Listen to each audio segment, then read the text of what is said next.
እሺ ጤና ይስጥልኝ እንደምዋላችሁ የዚህ ሚዲያ ተከታታዮችና አድማጮችም ተመልካቾቻችንም መጀመሪያ ለክርስትና እምነት ተከታዮች እንኳን ለብርሃነ መስቀሉ በሰላም አደረሳችሁ።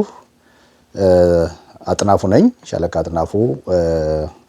ዛሬ እዚህ ብቅ ያልኩት ለአጭር ጊዜ ነው። ነገ እንደምታውቁት የኢትዮጵያ ኮሚኒቲ የእድር አባላት ጠቅላላ ጉባኤ የእድር ኮሚቴ ጠርቷል። እሱም በሚመለከት አንዳንድ እንግዲህ እድሩና የኢትዮጵያ ኮሚኒቲ በተለይም ቦርዱ የተቆራኘ ግንኙነት ያለው ስለሆነ በኮሚቴያችን አንዳንድ ሀሳቦችን እንድሰጥ ስለተጠየቅኩ ነው የቀረብኩት።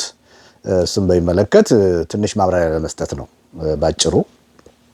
ሌላ አጀንዳ የለኝም ዛሬ። ሌሎቹን ጉዳዮች በሚመለከት ምናልባት በሚቀጥለው ሳምንት እንመለስበት ይሆናል። እንግዲህ እድሩ እንደምታውቁት የኢትዮጵያ ኮሚኒቲ ነው ያቋቋመው። የኢትዮጵያ ኮሚኒቲ እድሩን እንዲያቋቁም መነሻ የሆነው ደግሞ በየጊዜው አባሎቻችን ያው የማይቀር ነገር የመጨረሻው የህይወት ፍጻሜ ሲሆን ብዙ ችግሮች ነበሩ። ያን ችግር ለመቅረፍ ምንም እንኳን አልፎ አልፎ ትናንሽ እድሮች በየቦታው ቀደም ሲልም የነበሩ አሁንም ያሉም ቢሆን እንዲህ በስፋት እና በቁጥር የኢትዮጵያን ኮሚኒቲ ያክል የእድር አባል ያለው እዚህ ከተማ ውስጥ የለም እና ይሄ ነገር እንዲፈጠር በማሰብ በጊዜው የነበሩት አመራሮች ይሄን እድር እንዲፈጠር ኮሚቴ በማቋቋም በማጥናት በማደራጀት ሰውን ከፍተኛ ስራ ሰርተው የተቋቋመ ነው እና አቋቋሙ በኢትዮጵያ ኮሚኒቲ ስር ነው እድሩ። ነገር ግን አደረጃጀቱ ከኢትዮጵያ ኮሚኒቲ ማህበር ጋር እንዴት ነው የሚለው ነው ጥያቄው። እሱም በሚመለከት እንግዲህ በኢትዮጵያ ኮሚኒቲ ህግ እስካሁን ድረስ በነበሩት ህጎች ላይ በ2024 እስካሁን ባንጠቀምበት የሆነ ነገር ጽፈው ነበረ። አጭር ነገር ነች። እሷም ግልጽ ያልሆነ ነው ግንኙነቱን የሚያደርገው። ከዚህ በፊት የነበሩት ህጎችና ዛሬ የምንጠቀምበት የ2010 ህግ በዛን ጊዜ የኢትዮጵያ ኮሚኒቲ እድር ስላልነበረ ምንም የሚለው ነገር የለም። ነገር ግን በኮሚኒቲው ባቋቋመው እድር በራሳቸው ባይሎ ወይም መተዳደሪያ ደንብ የጠቀሱት ነገር አለ። ያም ምንድነው?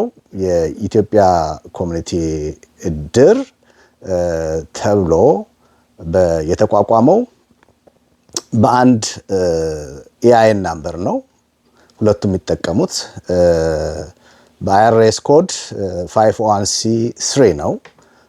ቻሪቴብል ኦርጋናይዜሽን በሚለው ቀድሞ በነበረው የኢትዮጵያ ኮሚኒቲ ኮድ ነው እድሩም የሚመራው። አመታዊ ታክስም በሚሞላበት ጊዜ በኢትዮጵያ ኮሚኒቲ ስር እንደሆነ ተደርጎ ነው ገቢውም የሚታየው። ወጪውም ለቀብር ማስፈጸሚያ የሚውሉ ወጪዎችም የሚታዩት ለቤኔፊሻሪ ወይም ለአባላት እንደተከፈለ ሆኖ ነው ያየ ነው እና እንግዲህ የእድር አባል ለመሆን የግድ የኢትዮጵያ ኮሚኒቲ አባል ለመሆን ግዴታ ነው። የውዴታም ግዴታ ወይም የግዴታም ነው ማለት ይቻላል። ስለዚህ በእነዚህ ፕሪንሲፕሎች መርሆች ላይ ተመስርቶ የተቋቋመ ነው። ግንኙነቱን በሚመለከት እንግዲህ ወደ ኋላ እንመለስበታለን። ነገር ግን በዚህ መንገድ የተቆራኘው እድርና የኢትዮጵያ ኮሚኒቲ ግንኙነቱ ሴሚ ኦቶኖመስ ሆኖ እድሩ የራሱ አመራር አለው። ኢንዲፔንደንትሊ በእድር አባላት ብቻ የሚቋቋም ነገር ግን የራሱ የሆነ የቁጥጥር ኮሚቴ የለውም። የራሱ የሆነ ቦርድም ያለው አይመስለኝም። አንድ አመራሮች አሉ 4-5 የሚሆኑ ሊቀመንበር፣ ጸሐፊ፣ ገንዘብ ያዥ የሚል ሌሎቹ አጠቃላይ ቁጥጥር ኦዲት ሲያስፈልግ ኦዲቱን የሚሰሩት የኢትዮጵያ ኮሚኒቲ ኦዲተሮች ናቸው። በመሰረቱ ኦዲት ማድረግ ያለባቸው ኦቨርሳይት የሚያደርገውም የኢትዮጵያ ኮሚኒቲ ቦርድ ነው። ስለዚህ የቦርዱ ሊቀመንበር ወይም አባል ከሆነ የእድሩ ካልሆነ ደግሞ እሱ የሚወክለው የኢትዮጵያ ኮሚኒቲ ቦርድ አባል የሆነ ሰው በእድሩ ቼክ ላይ ፈራሚ ነው። ስለዚህ የሁለቱ ግንኙነት በዚህ ነው እስካሁን ድረስ የቆየው። እንግዲህ ይህን በሚመለከት ሁለት ድርጅቶች ልንለው አንችልም። አንድ ድርጅት ነው፣ የኢትዮጵያ ኮሚኒቲ ማህበር ነው ያለው። በስሩ ግን እድር አለ ብለን ነው የምንወስደው በዚህ አደረጃጀት። ስለዚህ ያ ከሆነ አሁን እነዚህ የዚህ አይነት አደረጃጀት ጥቅሙ ምንድነው? ምን ጥቅም ነው የሰጠው? ለድሩም ለራሱ ለኢትዮጵያ ኮሚኒቲም ምን ጥቅም ሰጠ የሚለውን ነገር ትንሽ እናየው። አንደኛው በተለይ የኢትዮጵያ ኮሚኒቲ አባላት ቁጥር እንዲጨምር በጣም ከፍተኛ እገዛ አድርጓል። ምክንያቱም የድሩ አባል ለመሆን በጣም ብዙ ፍላጎት አለ። ነገር ግን የኢትዮጵያ ኮሚኒቲ አባል መሆን ግዴታ ስለሚሆን የግድ ይመዘገባሉ። በኮሚኒቲው ዓላማ ይመኑም አይመኑም ይመዘገባሉ። ያ የኢትዮጵያን ኮሚኒቲ አባላት ቁጥር በአጭር ጊዜ ውስጥ እንዲያድግ እና ከ2000 በላይ እንዲሆን አድርሶታል፣ አስችሎታል። ገቢውን በዛ መጠን ከአባላት የሚሰበሰበው በየዓመቱ ገቢ እንዲጨምር አድርጓል ማለት ነው። እና አብዛኛው የኢትዮጵያ ኮሚኒቲ የዕለት ተዕለት ወጪዎች በዚህ በአባላት ጥገኛ እንዲሆኑ ያደረገው አንዱ የአባላት ቁጥር በዚህ መንገድ መጨመሩ ነው። እሱ እንደ ጥቅም ልናየው እንችላለን። ሌላው ጥቅም የከተማው ነዋሪዎች ኮሚኒቲውን በመተማመን ኮሚኒቲው የቆየ ታሪክ ያለው ስለሆነ በአመራሩ በተቋሙ በማመን ሌላ እድር አነስተኛ እድር ከሚገቡ ይልቅ ይሄ ትልቅ ዋስትና ይሆናል፣ ከፍተኛ ካፒታልን በአጭር ጊዜ የገነባ ስለሆነ እዚህ ብንገባ ይሻላል እያሉ ወደ እንዲገቡ ኢንሴንቲቭ ሰጥቷል። ስለዚህ ይህም ትልቅ ጥቅም ነው። የዚህ ድምር ውጤት ኮሚኒቲውም እድሩም እንዲያድጉ አስችሏቸዋል። የኢትዮጵያ ኮሚኒቲ እድር ከሱ በፊት የተቋቋሙ በርካታ እድሮች አሉ። ከዛ ፈጥኖ እንዲያድግ ረድተዋል። የእድር አባላት ራሱ እንደገና የኢትዮጵያ ኮሚኒቲ ደግሞ አባሎች ቁጥር በአጭር ጊዜ ውስጥ እንዲጨምር አስችሎናል እና ይሄን እንደ ጥቅም የምናየው ነው። ይሄ ሲሆን ግን ብዙ ሰው ማየው እኔ ትንሽ የታዘብኩት አንዳንድ ደግሞ ይሄ ምን ሳይድ ኢፌክት አለው የሚለውን ማየት የሚያስፈልግ ይመስለኛል። እኔ ጉዳት እንኳን ባይባል እንደ ሳይድ ኢፌክት ሊታይ የሚችሉ ነገሮች ይታዩኛል፣ በራሴ ኤክስፒሪየንስ ማለት ነው። አንደኛው የኢትዮጵያ ኮሚኒቲ አባል ድር አባል ለመሆን የኮሚኒቲው አባል የሆነ ሰው አብዛኛው ማለት ይቻላል ኮንሰርኑ ወይም ያገባኛል ብሎ ሁልጊዜ ስብሰባ የሚመጣው ሲጠራ ኢንጌጅ የሚያደርገው የሚሳተፈው በንግግርም በድምፅም በምንም ስለ እድሩ ነው። ስለ ኢትዮጵያ ኮሚኒቲ ላይ ለሚፈጠሩ ችግሮች አብዛኛው ደንታቢስ ነው። እውነቱን ለመናገር ይሄን በእውነት ለመናገር አሁን በዚህ በአንድ ዓመት ያየነው ችግር እሱ ነው። ባለፉት ዓመታት 2000 እንደው ከቤተሰብ ጋራ ወይም ከስፓውዝ ጋር 3000 4000 አባል ሊሆን የሚችል የኢትዮጵያ ኮሚኒቲ ስብሰባ ሲጠራ የሚመጣው 200 300 ሰው ነው። ከዛ በላይ ከተገኘ ተአምር ነው የሚባለው እና ብዙ ቅስቀሳ ተደርጎ ነው ያ ሰው የሚገኘው። ግን የኢትዮጵያ ኮሚኒቲ እድር ሲባል በጣም በርካታ ሰው ይመጣል። ይሄ ምንድነው ያሳየኝ? አብዛኛው ሰው ሪሊ ስለ ኢትዮጵያ ኮሚኒቲ ብዙ ጥቅም ብዙ ወይ አላስገነዘብነውም ወይ ደግሞ የተለያዩ ፕሮግራሞችን ሰርተን የተጻፉ ዓላማዎች አሉ። በወጣቶች መሰራት ያለበት፣ ስለ ሴቶች መሰራት ያለበት፣ ስለ አዛውንቶች መሰራት ያለበት፣ ስለ ስፖርት እና ስለ ተለያዩ ወጣቶች ወደ አልባሌ ቦታ እንዳይሄዱ መደረግ ያለበት፣ የአካል ጥንካሬ የመሳሰሉት፣ የጤና ትምህርት የመሳሰሉት፣ አዳዲስ ሰዎች ሲመጡ መደረግ ያለበት፣ ችግር ያጋጠማቸው ሰዎች ሁላችንም ጋር ገንዘብ ያለ የሌለው የሚባል ነገር የለም። ሰው ነው፣ ችግር ያጋጥመዋል። በሚያጋጥመው ጊዜ ለዛ ወገን መድረስ የመሳሰሉት አዲሶች ሲመጡ ኦሪየንቴሽን ሰጥቶ ወደ ስርዓቱ ወደዚህ ሀገር ስርዓት እንዲገባ የቋንቋ ትምህርት ሌሎች ሰጥቶ ሁሉ ማድረግ ዓላማው ላይ 2009 ላይ በቀረጽ ነው ህግ ላይ ተቀምጠዋል 9 ዓላማዎች። ከዛ ውስጥ ስንቱን ሰርተነዋል? አልሰራነውም። እና በዚህ ይሄ ባለመሰራቱ ምክንያት የኢትዮጵያ ኮሚኒቲ ጥቅሙን ሰው ሊያየው አልቻለም ብዬ ነው የተገነዘብኩት። ይልቅስ ዝም ብሎ አባል አለን ቁጥር አለን ምንለው ለድሩ ሲል ያለውን ህዝብ ነው። ስብሰባ ካልመጣ ካልተገነዘበ ኮሚኒቲው ሊፈርስ እንኳን አሁን ደርሶ ባለበት ሁኔታ በተፈጠሩ ችግሮች ላይ ሰው አያገባኝም ብሎ ቁጭ ካለ there is something wrong ማለት ነው። እና ይሄ ምናልባትም የኮሚኒቲው ያገባኛል የኔ ነው ስቴክሆልደር ነኝ ብሎ ኢንጌጅ እንዳያደርግ እና እንዳይሳተፍ ዲስኢንሴንቲቭ የሰጠ ይመስለኛል ይሄ አደረጃጀት። እና ኮሚኒቲው ባለቤት ነኝ ብሎ ያገባኛል የሚል ሰዎች ጥቂት ከሆኑ አሁን የተፈጠረው አይነት ችግር እንዲፈጠር አመቺ የሆነትን ይፈጠርና ኮሚኒቲው አደጋ ላይ ይወድቃል። ኮሚኒቲው አደጋ ላይ ሲወድቅ ደግሞ ያው ሁለቱም የተያያዙ ስለሆኑ እድሩም አደጋ ላይ ይወድቃል ማለት ነው። ስለዚህ ይሄን እንደ ጉዳት ነው የማየው። ሌላው ኮሚኒቲው የዕለት በዕለት ወጪውን ለመሸፈን እስካሁን ድረስ እንግዲህ ከ2009 እንኳን የቅርቡን ብናየው እንደገና ከተዋቀረ ማለት ነው ጀምሮ እንግዲህ እያደገ መጣ ነው የምንለው። እያደገ በመጣባቸው ጊዜያቶች አብዛኛውን ወጪ ለመሸፈን የሚያቅደውም የሚያገቢውንም ስናየው ወደኋላ ሪከርድ ስናይ የአባላት ክፍያና የአዲስ ዓመት ክብረ በዓል በአመት አንድ ጊዜ የሚደረገው ገቢ ነው አብዛኛውን ወጪ የሚሸፍነው ኮሚኒቲው። ግን ሲዋቀር እንደዚህ አልነበረም የታሰበው። የኮሚኒቲው የገቢ ምንጭ መሆን ያለበት በጣም በርካታ ሶርሶች አሉ። ዶነሮች አሉ፣ የተለያዩ ዶነሮች አሉ፣ ኢንስቲትዩሽናል ዶነሮች፣ የመንግስት፣ የግለሰብ እና እነዚህን አፕሮች በማድረግ ፕሮግራሞችን በመስራት ስለ ወጣቶች፣ ስለ ህፃናት፣ ስለ አረጋውያን፣ ስለ ስፖርት እና በተለያየ ምክንያት ችግር ላይ ላሉ ወጣቶቻችን የሚውሉ ቢሰቶቻችን ላይ የሚደርስ የጾታዊ ጥቃትና የመሳሰሉ አቢዩዝ እነሱን ሊያስቀሩ የሚችሉ ትምህርት፣ ስልጠና የመሳሰሉ ነገሮችን ፕሮግራም በመንደፍ ፈንድ ይገኛል እዚህ ሀገር ከካውንቲ እስከ ስቴት እስከ ፌደራል ድረስ እና ይሄ በዚህ በኩል የተሳካ ውጤት የተሳታ ትኩረት እንዳያደርግ ያደረገ ነው። ባጭሩ ለማለት የፈለኩት ምንድነው ኮሚኒቲው የዕለት በዕለት ወጪውን ለመሸፈን ስላልተቸገረ ከአባላት አሉት ለድሩ ሲባል የሚገባ ማባል ግድ የሌለው ስለ ኮሚኒቲው ግን ገንዘብ ክፈል ስለተባለ የሚከፍል ሰው ስላለ እና ያቺ በአመት የሚሰበስቧት ገንዘብ የዕለት በዕለት ስራቸውን ስለሚያሰራቸው ሌሎች ፕሮግራሞችን ሰርተው አብዛኛውን 90% የሚሆነውን ገቢ በዛ መንገድ ማስገባት ሲገባ ይሄንን በብዛት አልሰራንም በየደረጃው ያለን አመራሮች ማለት ነው ላለፉት አመታት። ስለዚህ ይሄ ሰነፍ እንድንሆን አድርጓል ብዬ ነው ያሰብኩት።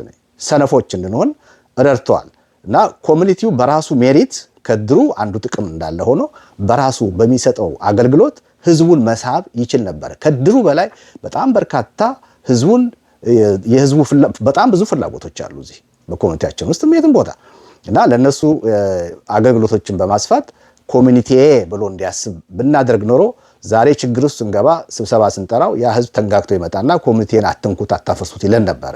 ነገር ግን አሁን እየሆነ ያለው ሌሴስ ፌር ነው። አብዛኛው ዝም ብሎ እያየን ነው።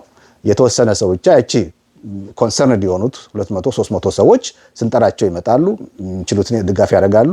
አባል አለን የምንለው ግን ከስፓውሱን ጨምሮ እንግዲህ ከ3000 4000 ሰው በላይ ነው እና ይሄ በራሱ ጉዳት ብዬ ነው በእኔ በኩል ያየሁትና ሌላው እንግዲህ መመለስ ያለበት ምናልባትም ከዚህ በኋላ የድሩም ሹማምንቶች ወይም ሰብሳቢዎች ወይም ኮሚቴዎች ሲጠሩ ነገ መመለስ ያለባቸው ጥያቄዎች በጣም አጠያቂና አከራካሪ የሆኑ ከኮድ አሰጣጥ ጀምሮ 51c3 ለድሩ ተገቢ ቦታው ነው ወይ? የኢትዮጵያ ኮሚኒቲ ወይም እና የድሩ ግንኙነት በዚህ መንገድ መሆን አለበት ወይ? አንድ ሰው እዚህ ስትመዘገብ ካልተመዘገብ እዚህ ቦታ ጥቅም አታገኝም መባል አለበት የለበትም? ይሄ የሀገሪቱ ሕግ ምን ይላል የሚለውን ነገር ማጥናት ሙያት እና ተገቢ የሆኑ ሌወሮችን በማነጋገር ሪሊ ይሄ ኦፖርቹኒቲ ጥሩ ነው። አሁን የገባንበት ቀውስ ኦፖርቹኒቲው ጥሩ ነው። ለመጨረሻ ጊዜ ችግሮች እንዳይፈጠሩ ይሄ ጉባኤ ውሳኔ ላይ ይደርሳል ብዬ አስባለሁ። እንግዲህ በዚህ መንገድ የሁለቱን ግንኙነቶች ከተናገርኩኝ አንድ ሁላችንም መረዳት ያለብን ነገር እነዚህ ግንኙነቶች ቅድም የጠቀስናቸው ግንኙነቶች የድሩንና የኮሚኒቲውን እጣ ፋንታ አንድ አድርገውታል። ምን ማለት ነው? ይሄ በኮሚኒቲው ላይ ሊደርስ የሚችል ማንኛውም ችግር በእድሩ ላይ ይደርሳል። ለምን? በአንድ 51c ኮድ ነው ያሉት። በአንድ ታክስ ሪተርን ነው የሚሰራው። በአንድ ኢአይኤን ናምበር ነው ያሉት። ስለዚህ አካውንቱ ኦቨርኦል የኢትዮጵያ ኮሚቴ አካውንት አለ። እድር ኮሚቴው ብቻ ራሱ ማኔጅ የሚያደርገው አለ። ግን ኦቨርሳይት ይደረጋል። አካውንቱ ተለያየም አልተለያየም አንድ ኢአይኤን እና አንድ ታክስ አይዲ እስካለን ድረስ በአንድ ድርጅት እስከሆን ድረስ በኮሚኒቲው ላይ ሊደርስ የሚችል አደጋ በእድሩም ላይ ይደርሳል። አሁን ያየነው ይሄንን ነው። አሁን በተፈጠረው ቀውስ ባለፈው እንደሰማችሁት የኮሚኒቲው 200 ሺህ ብር እኛ ተዘርፏል ነው ያልነው። ዝርፊያ ነው። ተዘርፏል። ኮሚኒቲው የኛ ገንዘብ አይደለም፣ የግላችን አይደለም። እና ያ ኮሚኒቲ በህገወጥ መንገድ በተመረጥን በሚሉ ሰዎች እና በጉልበት አለን በሚሉ ሰዎች በድፍረት 200 ሺህ ብር ተዘርፏል። ይህንን የዘረፉ ሰዎች ለሌሎችም አካውንቶች አክሰስ አላቸው። አክሰሱን ያገኙት በህገወጥነት ነው። የድሩንም አካውንት አክሰስ ለማግኘት በህገወጥነት የገቡ ሰዎች አክሰሱ አላቸው ማለት ነው። በዚህ በኩል ሊፈጠር የሚችል አደጋ ቢኖር የኢትዮጵያ ኮሚኒቲ ቦርድ ወይም አመራር ህጋዊው አሁን አቅም አጥቷል። ይህንን ጋራንቲ ለመስጠት የገባውን ቃል ለድሩ እና የድሩ አባላት ኮሚኒቲውን አምነው ገንዘባቸውን እየከፈሉ ስሞት ለቤተሰቦቼ ዋስትና ይሆናል፣ በቤተሰቦቼ ላይ ችግር ሲደርስ የሞት አደጋ ሲፈጠር ይሆናል ብለው እንደ ዋስትና ለረጅም ጊዜ የቆጠሩት ወይም ያሰቡት እድር አሁን ኮሚኒቲው ዋስትና ሊሰጠው በማይችልበት ደረጃ ላይ ደርሷል። ለምንድን ነው ይሄ የምንለው? ህገወጦች አሁንም በህገወጥነታቸው ቀጥለዋል። ይሄ ሁኔታ እልባት እስካላገኘ ድረስ በህግ እልባት እስካላገኘ ድረስ ይሄ ችግር አለ። ሁለተኛው አደጋ በእነሱ ብቻ ሳይሆን በመንግስት አካላትም በኩል አሁን የተወሰነው የኮሚኒቲው አካውንት በራሱ ፍሪዝ ሆኗል ማለት ታግዷል። ማንም አያንቀሳቅሰውም። እኛም አናንቀሳቅሰውም፣ ሌላውም አካል ላያንቀሳቅሰው አይችልም። ይሄ ለጊዜው ነው። ባንኩ ዛሬ እኛን የሚያስተናግደን ባንክ ከኢትዮጵያ ኮሚኒቲ ጋር ቢዝነስ ለመስራት ፈቃደኛ አይደለሁም ብሎናል። በራሳቸው ቃል ማለት ነው። ለምን? ህጋዊ ነን ብለን የገባንበትን ሲግናቶሪ የቀየርነውን በቦርድ ሪዞሉሽን የተቀየሩትን ሰዎች ፌክ የሆነ በህገወጥ መንገድ በተቀየረ ዶክመንት ገብተው አሳስተው ገንዘብ ወስደዋል። ይህን ነገር ያየው ባንክ ዛሬ ከኛ ጋራ ወይም ከዚህ ከኢትዮጵያ ኮሚኒቲ ጋራ ቢዝነስ አልሰራም፣ ይህን ነገር ወይ በህግ ጨርሱ ወይ የምታደርጉትን አድርጉ፣ ሁለታችሁ ተነጋግራችሁ፣ አለበለዚያ ገንዘቡን በሙሉ ክሎዝ አረጋለሁ፣ በኢትዮጵያ ኮሚኒቲ ስም ያለውን ገንዘብ ክሎዝ አረጋለሁ። ፍሪዝ አይደለም፣ ክሎዝ መዝጋት ማለት ነው። መዝጋት ማለት ምን ማለት ነው?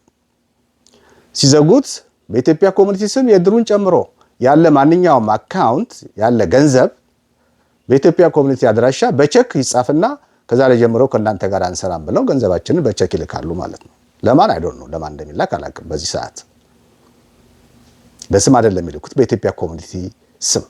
እንዲያውም መጀመሪያ የተመዘገበ ሰው አለ፣ በሱ ነው የምንልከው ብለው ስም ስሉ ነግረውናል።